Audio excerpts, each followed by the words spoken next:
Welcome back to Phil Always Wins. It is officially fight week, and you know what that means. It's time for the full card breakdown of Sean the Redneck Strickland taking on Fluffy Hernandez.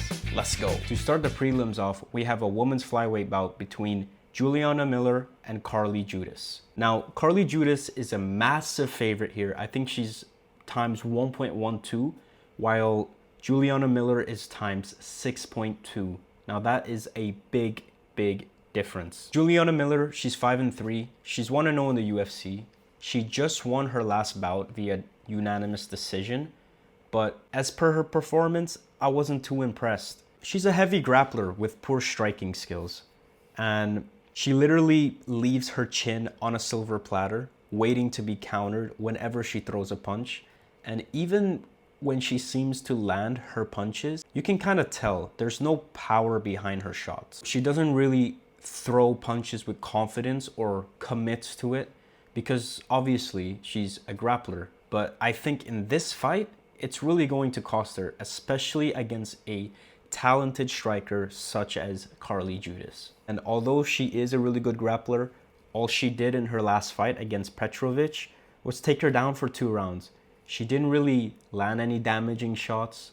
It was kind of like a hugging match, in my opinion. She just out-grappled her for 2 rounds straight, which, I mean, props to her for getting the win, right? But she never had a significant moment within that fight. Never looked like Petrovic was in actual danger.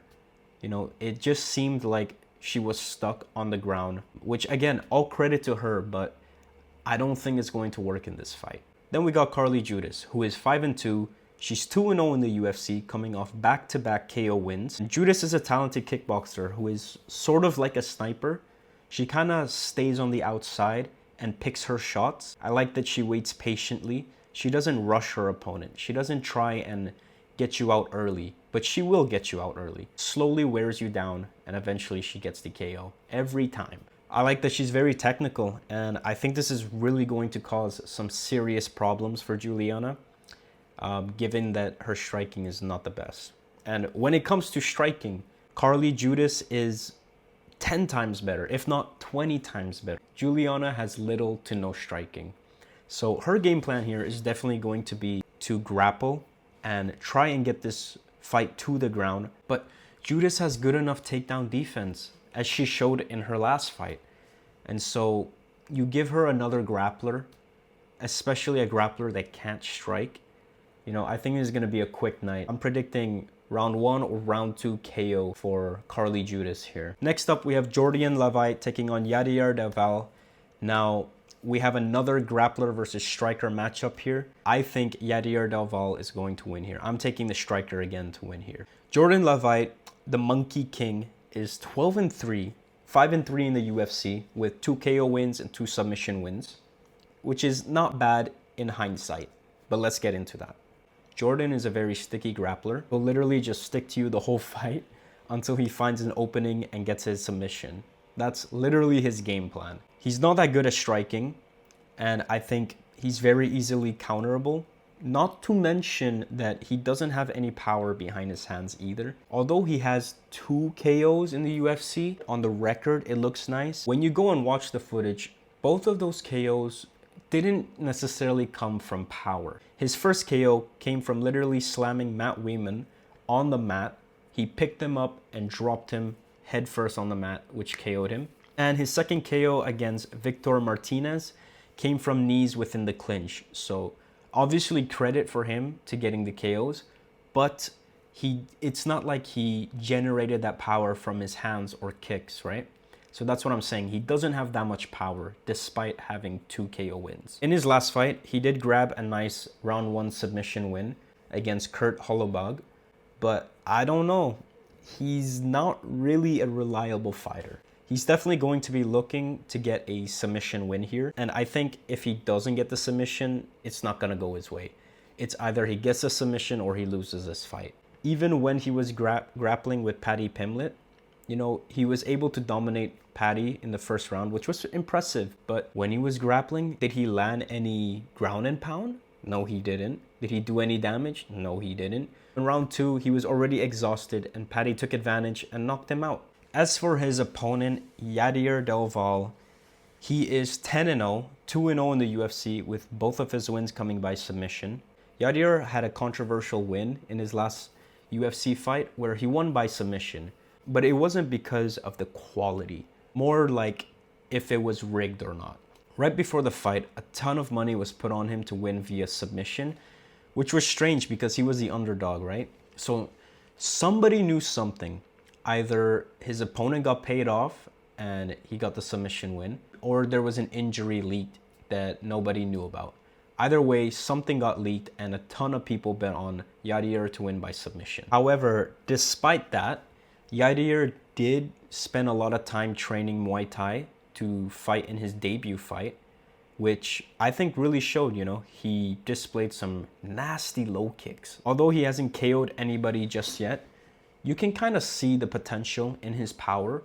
And I think against someone who is very heavy grappling, such as this matchup, I think Jordan is gonna struggle here. I believe that Yadier will be able to put the pace on and somehow get him out. I think he's going to feel the power and try to go to grappling. And I think Yadier has enough experience on the ground and in the clinch where he can maybe scramble into a winning position and grab a submission. So I'm going Yadier to win this in round 2 via submission. Next up, we have Philip Rowe taking on Jean-Paul. And this is going to be a controversial one, but I'm taking Philip Rowe to win here. He is 11-6. He's 4-4 in the UFC. And he's coming into this fight on a week's notice. However, Philip Rowe is very athletic and he's huge for this division. I think he's 6'3", and although he's stepping in on short notice, I think this is going to be a pretty fun fight.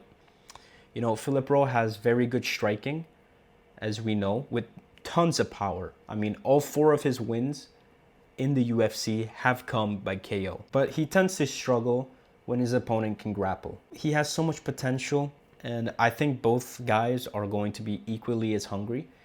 Philip Rowe just lost his last fight via decision, where he was doing well in the first round. Second round, he got out-grappled. Third round, he got out-grappled again. It was kind of like on the floor for the whole fight. And he lost a unanimous decision. I think he'll want to get back in the win column as soon as possible. He definitely has the experience advantage here. Even though he's coming in on short notice, I think he has the tools to get it done. And I think people are overlooking him. As for his opponent, we have Jean-Paul Lebosnoyani, who is 9-2, making his debut in the UFC. So he'll also be hungry to make a name for himself, especially after his last performance where he got a round 1 KO in the Contender Series. I'll be honest, there isn't much tape on Jean-Paul other than his round 1 KO against Jack Songdong in the Contender Series. But sometime if a fighter wins that quickly, I believe he won within 1 minute in the first round, you can't really tell just how good a fighter is, right? Because there's not much to go off of. From what I've seen, Jean is quick and he's sneaky with his shots. He doesn't have that pop in his punch, but he definitely has quick counters. And you know what they say, it's not the hardest punch that takes you out, it's the punches that you don't see. And also, he doesn't just throw 1 to 2 punches.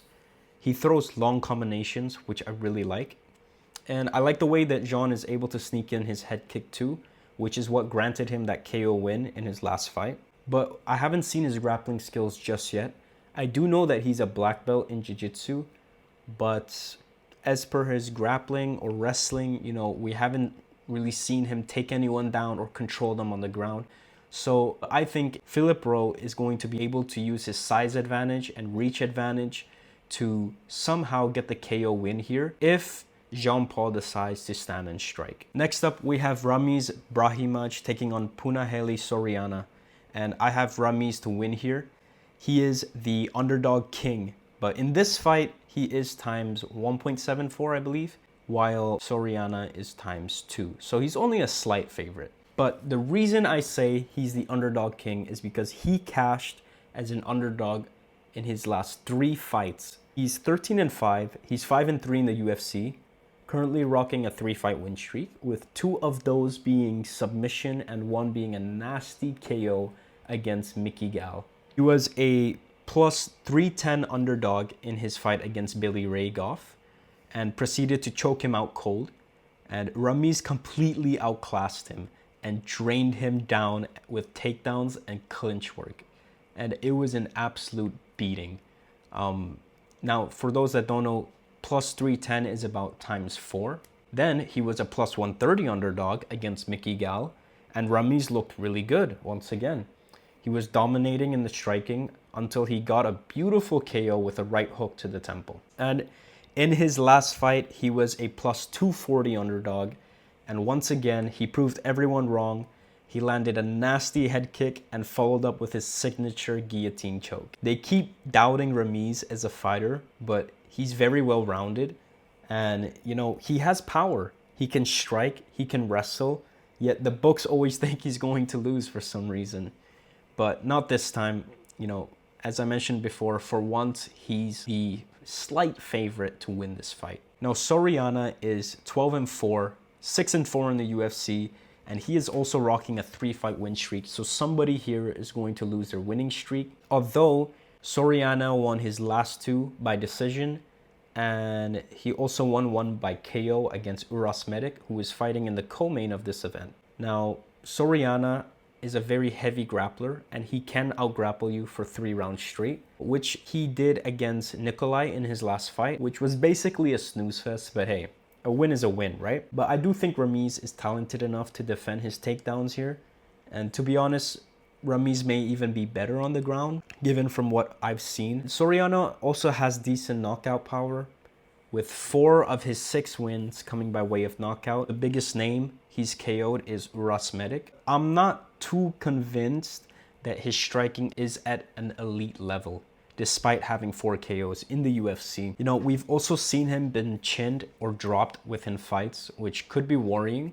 And I think Ramiz has the power to stun him. He just has more power and technique in his punches. And Soriano will definitely resort to the wrestling, in which I think Ramiz is slightly better. He'll be able to defend the takedowns and somehow, someway get the KO. Next up, we have another women's fight, this time in the bantamweight division. We have Nora Cornolle taking on Joselyne Edwards, and I think Joselyne Edwards is going to edge the win here. As for the odds, Nora is times 3.4 here, while Edwards is times 1.3. Nora is 9-3. She's 3-2 in the UFC, losing her last fight via decision against Carol Rosa. But, you know, Nora is a tough girl. She can really eat punches, and I like that because it shows heart. You know, it shows passion for the sport. Despite losing her last fight, those ladies went to war, but ultimately Nora came up short, and she was also throwing these weird slap type punches, which weren't effective at all, and I thought they were pretty funny. Even in her fight against Haley Cohen, where she won via submission, she was still struggling the whole first round. And I don't think she's improved that much either because she got out-grappled in her last fight. On the other hand, you have Joselyne Edwards, who is 16-6. She's 7-4 in the UFC, coming off a 2-fight win streak, both coming by way of knockout in the first round.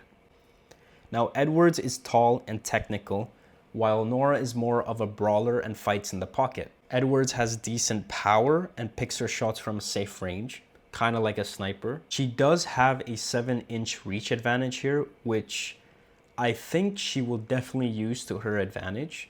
And I think Edwards is talented enough to fight from a safe distance and will be able to capitalize on Nora. You know, Nora's going to try and make this a brawl. She's going to try and fight in the pocket, but I think Edwards has enough power to really show Nora that she should keep her distance. And when Nora does keep her distance, you know, she's just going to get bullied. She's going to be slowly picked apart until eventually Edwards gets the KO here. I'm predicting Edwards to get the KO win in round 2. Next up, we have Alden Coria taking on Louis Gurule. Now, Alden Coria is times 1.3 here, while Louis Gurule is times 3. Although I do think Alden Coria is going to win here, I do think these odds are a bit crazy. I don't think he's a times 1.3 favorite, in my opinion. Maybe a times 2 or a times 1.5, 1.7. Alden Coria is 11-3, coming off a TKO win against Alessandro Costa in his debut. But in his debut fight, which was his previous fight, he really dominated Costa in the striking. And Coria really has fast strikes, but I don't think he has much power behind them. He's more of a volume striker, and in my opinion, he won via TKO because his opponent kind of gave up. If you watch the fight, Costa picked up an injury in the end of round 2 on his left foot and kind of just stood against the cage waiting for a takedown. And when he failed to shoot for one, you know, he stood back up and just shelled up against the cage, letting Costa go to town until the ref had to step in. So in my opinion, he didn't get a KO win. You know, he only got the TKO because Costa ended up giving up. But what we did see was we saw Coria's speed. We saw his combinations. Maybe he can overwhelm Louis Gurule here. Now, Louis Gurule is 10-2. He's 0-2 in the UFC, losing his only 2 fights in the UFC. And to be honest, I think he's about to go 0-3. Obviously, he's going to be hungry because he wants to get a win in the UFC. Being 0-3 in the UFC is probably the best way for you to lose your contract. So he's probably going to be fighting for a job here. And this fight is going to be speed versus power. Now, Gurule is a power puncher who doesn't really throw in volume, but rather hunts for the KO in hard looping shots. He's shown us that he can mix in takedowns as well, which is always a nice weapon to have in your back pocket. But honestly, I think this is going to be more of a striking delight because despite getting TKO'd in his debut, which to be honest, I thought was a bit of an early stoppage, he does have a decent chin. And, you know, he likes to strike. But I'm not sure he has the fight IQ to win this fight. He clearly has decent wrestling abilities, yet in his last fight, he didn't even try to apply his wrestling. And so I think if he tries to stand and bang here with Coria, you know, he's just going to get outstruck. And Coria is too fast and he throws too much at a time. You won't see it coming. So I can see Coria winning on the scorecards here, maybe 29-28. Next up, we have Ige Osbourne taking on Alibi Idiris. Now, I do have Ige Osbourne to win here. He did start off this week as a times 2.5. I believe now he's only times 2. While Ali Idiris is times 1.7. So the books have it as a pretty equal fight. But Ige Osbourne is 13-9. He's 5-7 in the UFC, with a lot of his wins coming by way of KO. Now, I know that Ige Osbourne has more losses than wins in the UFC, but there's a reason the UFC still keep him. He's a very entertaining fighter to watch, and he always puts on a show. And more than likely, it always ends by KO. Ige has some lightning quick counters, and anyone that tries to fight him on the feet ends up getting rocked. Not only does he have rapid punches and kicks, but his footwork makes him really hard to hit, which can frustrate his opponent, especially in this fight where Alibi isn't that experienced in the UFC yet. So the game plan against Ige is always to take him down and either get a submission or win a unanimous decision because he's too fast and too hard to deal with on the feet. In his last fight against a highly respectable opponent in Steve Erceg, Ige almost finished him in round 1.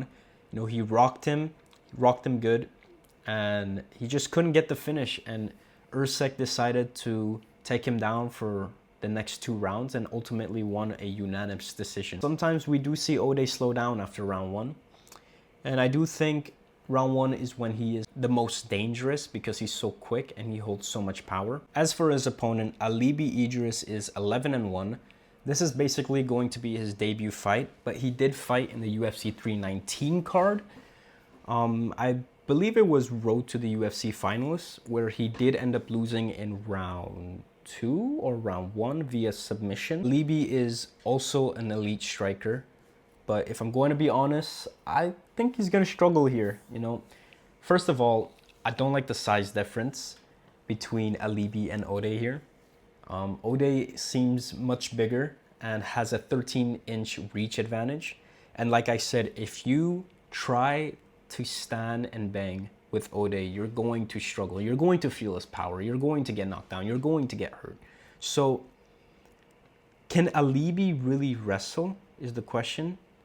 If he can wrestle Ode to the ground, maybe he could secure a unanimous decision win. As for his striking, when Alibi throws, no, I don't really see power in his shots. Maybe because he has such short arms, but he also doesn't have that much creative striking. And what I mean by that is he kind of just throws the same combinations again and again. When it didn't work in his debut, he would try and throw spinning stuff, like a spinning back fist, spinning elbows, but ultimately nothing really landed. For his kicks, he also never set it up. He would throw it blank, you know, and that's very easy to see and very easy to counter. Not to mention his durability is also concerning, considering that he got pretty hurt by a body shot in the first round of his last fight. And I don't really understand this matchup, to be honest. If anything, it seems like a match made in heaven for Ode to win by KO. And I'm pretty confident that Ode's speed and power is too much for Alibi to handle. So I reckon a round 1 KO for Ode here. Next up, we have Chidi Njokuani, I'm probably butchering that, taking on Carlos Leal in a welterweight fight. Now, this is going to be a very exciting fight. Both of these fighters are coming off losses, with Carlos Leal coming off a more vicious loss because he just got KO'd. But I am taking Chidi to win here. He is a slight underdog at ×2, while Carlos is ×1.7. Chidi is 25-11. He's 5-4 in the UFC, but he's just a giant. I think he's 6'3", with tremendous power. And honestly, I'm surprised that he isn't in heavyweight. The first time I saw him, I thought he for sure had to be a heavyweight. He's got super long legs and uses it to his advantage in every fight. You know, he has a nasty teep to the stomach. And it's one of his best weapons. He always throws teeps to the stomach and he always throws knees in the clinch. But overall, Chidi is a very technical fighter who holds a lot of power. But sometimes being the technical fighter, especially in the welterweight or heavyweight division, is not always the best fighting style, because all it takes is one punch to knock you out. And if we look at his previous fights, he goes all out in the first round and then he kind of gasses out and gets TKO'd on the ground. And so I think for Carlos, definitely the way to victory here would be to survive round 1, then take him down and ground and pound him until the ref steps in. Because whenever he gets ground and pound, he doesn't really know what to do. He kind of just accepts it. Such as when he fought RoboCop. He landed a flush knee that literally cut the middle of his forehead wide open. But then Chidi slowed down and got TKO'd on the ground in the second round. And we saw the same story repeat itself with a couple of his fights. I think it was 2 other fights after that. So the question is, can Carlos Leal survive round 1? You know, he also just lost his last fight due to a standing choke. But I don't think Carlos Leal has any submission games, so that's not to worry about. Carlos Leal is 22-7. He's 1-1 in the UFC, where both of his fights ended in knockout. As we said before, he's coming off a knockout loss against Muslim Salikov in round 1, where he was a -550 favorite to win that fight. And it's not a good look considering he lost to a 41-year-old in such bad fashion. But it happens, right? He got countered with a nasty left hook that dropped him bad enough for the ref to call it almost immediately. Carlos Leal applies heavy pressure in every fight, and I would say he's also a technical fighter, which I believe is not going to work here. He needs to make this a brawl. Chidi has a longer reach, and I think he has more power. And so I think if he doesn't try and make this a brawl, if Carlos doesn't try and get in close, you know, Chidi's just going to keep teeping him from the outside, slow him down, maybe get the KO in round 2. And although we've seen Chidi struggle with wrestling, that is not the base of Carlos Leal. And so I think Carlos is going to be looking to probably get in the pocket and land a quick shot that could stun him, and then maybe he could take him down and ground and pound, get the victory. This fight could go literally either way, but Chidi has a massive physical advantage, which I like. I believe he has a 15-inch reach advantage, and he's 6'3", fighting Carlos Leal, who is 5'11". Not to mention, Chidi has also been fighting in the UFC longer, so he does have that experience advantage. I'm going to go with Chidi round 2 KO. Just like that, we are on the main card of the night. To kick it off, we have a middleweight bout between Zachary Reese taking on Michael Pereira. I'm going with the underdog here, Zachary Reese. I believe he's times 2.5 or 2.3 compared to Michael Pereira, who is times 1.67 or 1.7. Now, Zachary Reese is 10-2. He's 4-1 in the UFC, winning his last fight via submission against Jacobe McVeigh in round 2. Zachary Reese is a decent kickboxer who's shown us that he can also have success on the ground if needed. However, this is definitely going to be a kickboxing match because that's where they're both kind of comfortable in. In his last fight, Zachary struggled in the clinch and almost got finished from the knees to the stomach. And he also ate some nasty elbows in the clinch, which cut him. And I didn't like that, you know. But this really makes me question just how durable Zachary is. Although both of these fighters are strikers, I would like to see Zachary mix things up here. Try and use your wrestling capabilities. Try and take him down. Try take Pereira down and make this a dogfight. Because Pereira is a very dangerous striker. You know, he throws shots from all sorts of angles. He has a very weird style. Could be very overwhelming. And so I think the smartest move here would be for Zachary to mix things up. You know, try and take him down. You know, make him think about the takedowns so that you can land your strikes. He definitely has the ability to beat Pereira. It's whether or not he wants to. You know, I think if he just stands and strike, it could be a little bit sus. I don't know if he's going to win that. Fluffy kind of gave the winning path of how to beat Pereira. Fluffy was able to just out-wrestle him for 3 rounds. This was a 5-rounder fight, to be fair. But he out-wrestled him for 3 rounds and then finished him in the 4th or 5th, I think. Because Pereira was so drained from the wrestling. As for Michael Pereira, he is 31-14, 8-5 in the UFC. He's currently rocking a 3-fight losing streak, with 2 of those losses coming by knockout. For him to come into this fight as a times 1.7 slight favorite is kind of nuts to me because, you know, he's shown that he doesn't really have that chin on him. You know, he's been clipped before.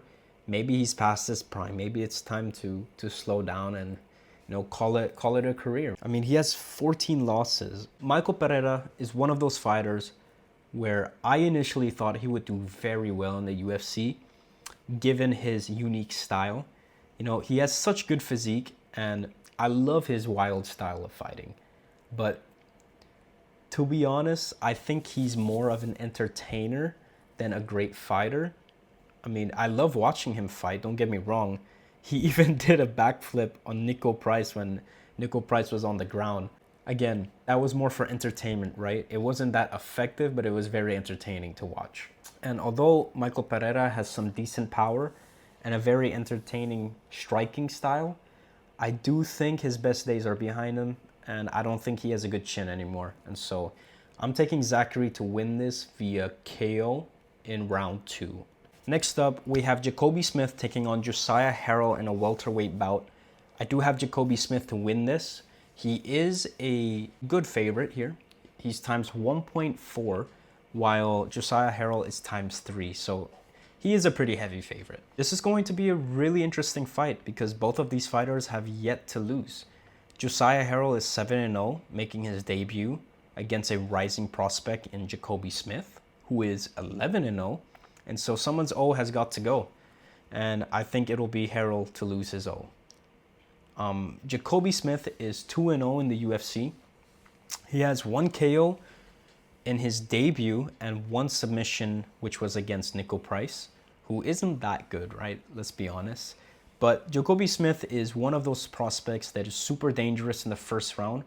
But we don't know what he's like in the later rounds because we've only seen him go up to round 2. And we've never seen him gone to a decision. In his last fight, you know, he dominated round 1 against Nico Price, but he couldn't get the finish. And in round 2, he slowed down massively, and Nico Price was picking up the momentum. But Jacobe Smith was able to get the takedown and land some nasty ground and pound and quickly grab. And when I say quickly, I mean very quickly. He grabbed a submission win against Nico Price. Jacobe is an elite striker with tremendous power. He hurt Nico Price countless of times in that fight. But I don't know how his gas tank will hold up in this fight if it does go the distance.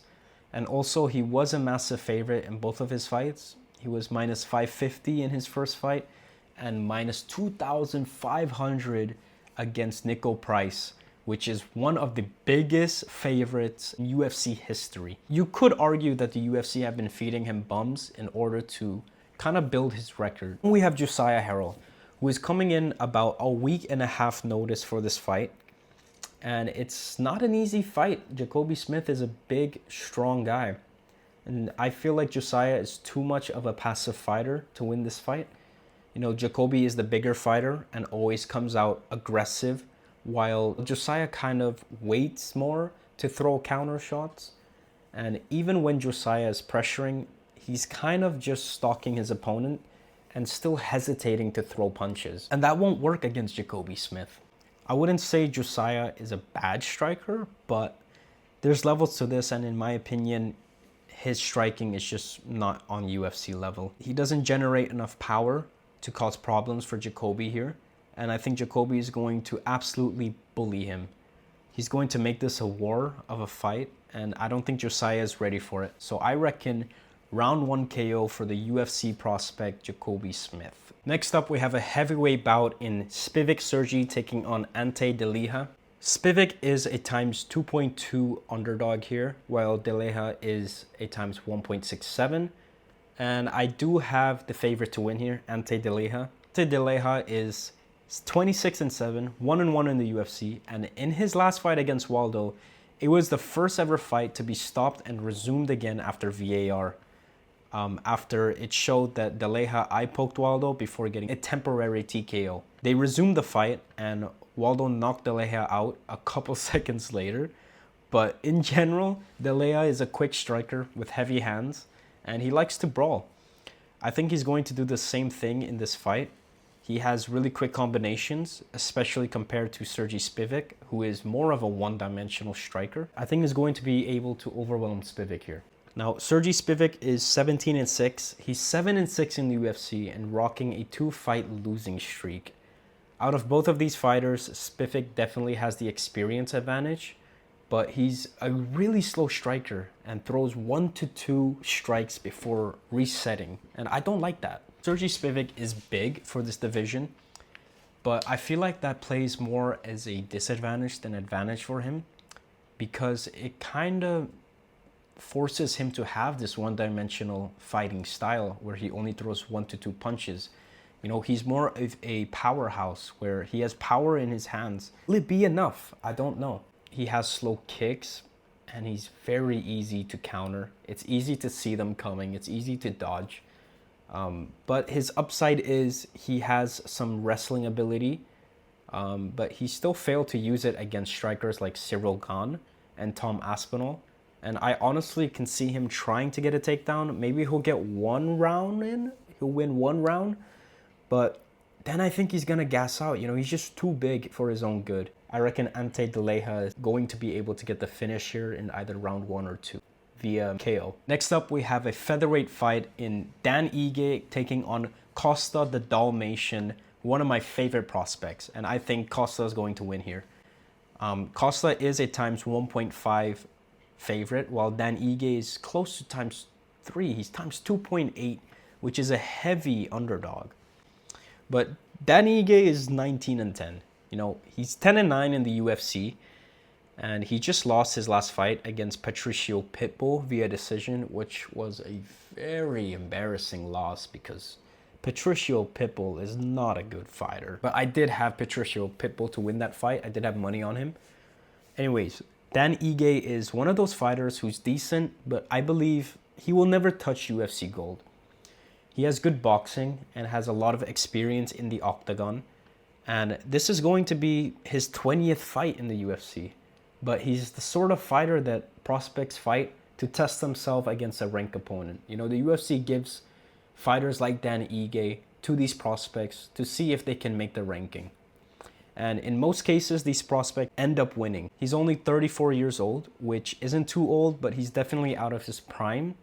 He's slowed down massively, and I think although he has slick boxing, he doesn't have enough output to win this fight.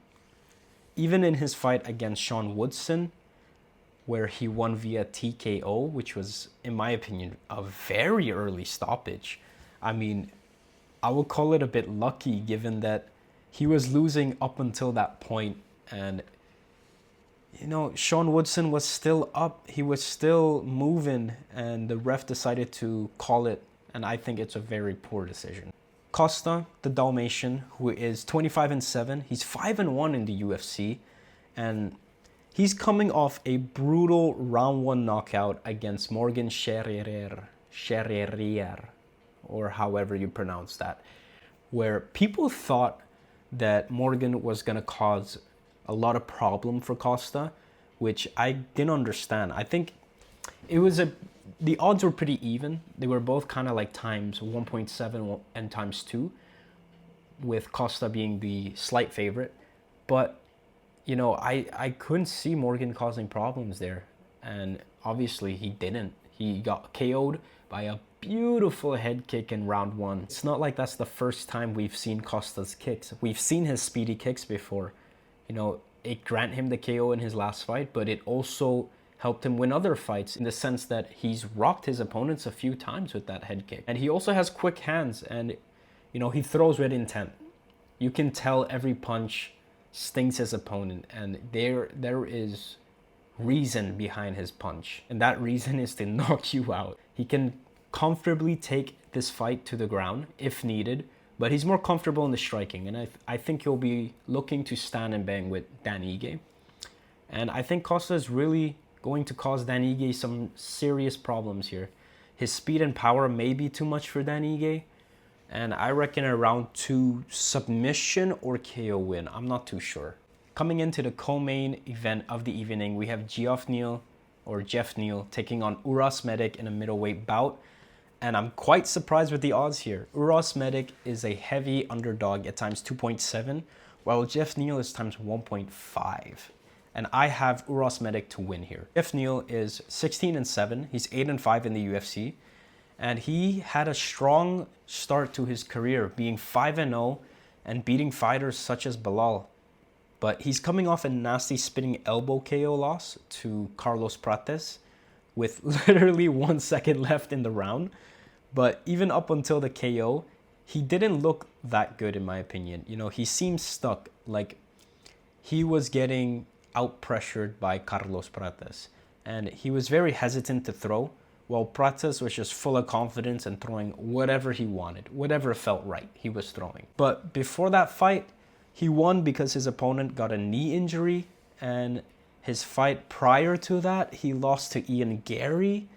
And you can argue that he's had tough opponents, but I'm convinced that Medic is levels above him as well. Geoff Neal is known for his slick boxing, and there's always been a hype around his name. But to be honest, in my opinion, you know, I've never really got that hype. I never understood the hype behind him.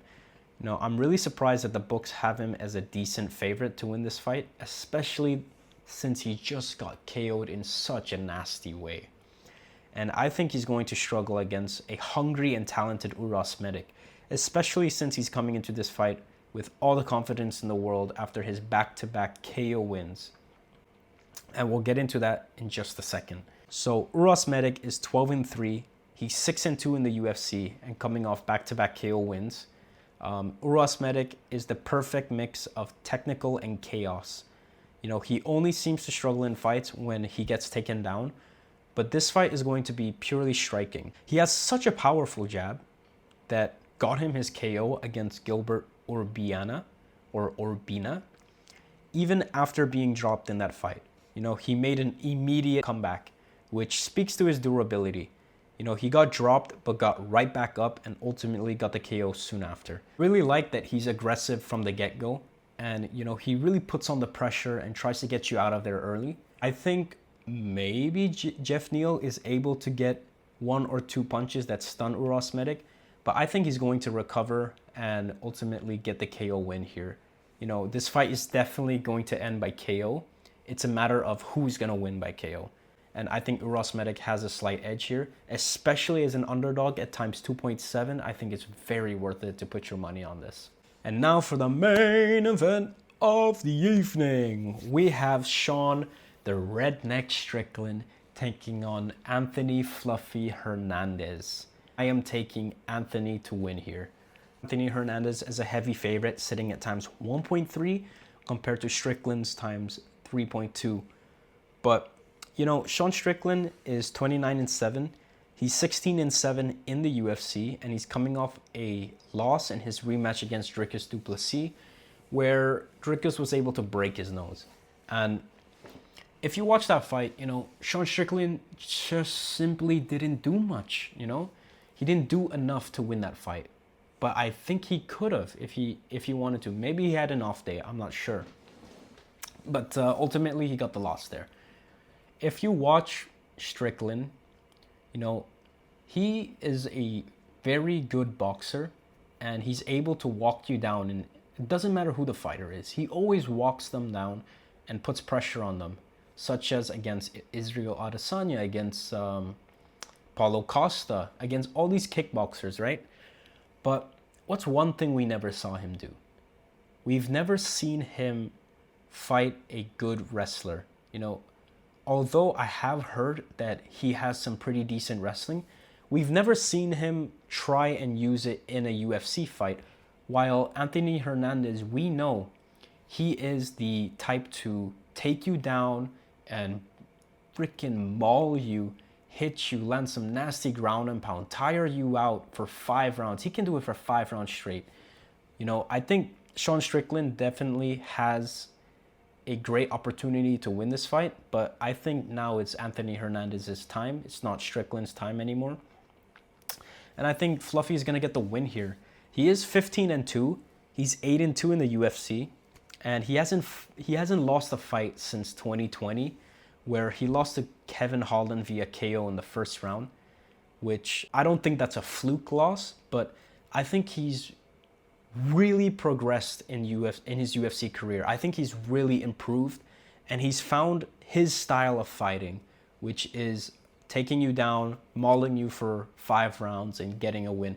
And he has the ability to get submission wins, KO wins. You know, he has power in his hands.